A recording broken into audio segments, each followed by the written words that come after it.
education through our focus group discussions.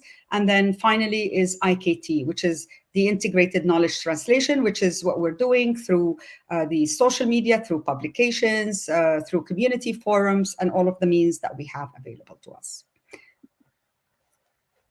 So this is our scoping review. That was our starting point. The scoping review is basically a review of the literature. It follows a very particular methodology that makes it slightly different than a review of the literature.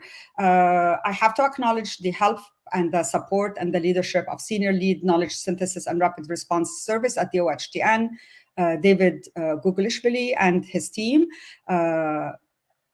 So again, that was very important part for us when we conducted the scoping review. So this gives you a bit of an idea. The scoping review involved an intensive screening of 5,853 citations. These are a lot of citations published between 1990 in December, between 1990 to December 2019, with age groups 16 to 29. That was our focus. The results were, from all of that literature and databases, the result were 57 studies that we included across 18 MENA countries. And these were Algeria, Bahrain, Egypt, Iran, Iraq, Jordan, Kuwait, Lebanon, Libya, Morocco, Oman, Palestine, Qatar, Saudi Arabia, Syria, Tunisia, United Arab Emirates, and Yemen.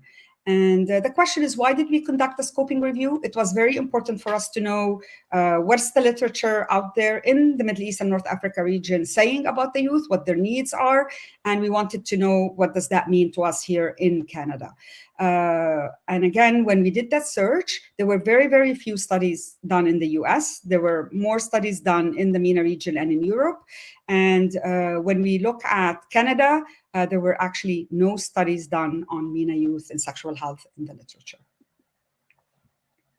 So the key populations that we found from our scoping review, it indicated that there are some important populations that really are more kind of in a risky environment, and these particular key populations do deserve particular focus. So what we did is we took the results from our scoping review, we used it to plan our focus group discussions. So we used our secondary data from the scoping review to inform what we did with our primary data.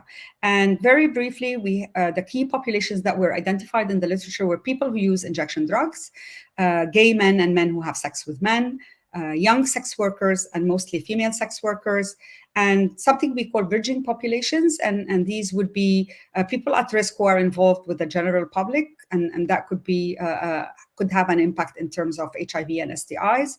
And there was only one study in the literature focused on transgender youth. So as you can see, there's a tremendous need for all the key populations, but also the LGBTQ+ population.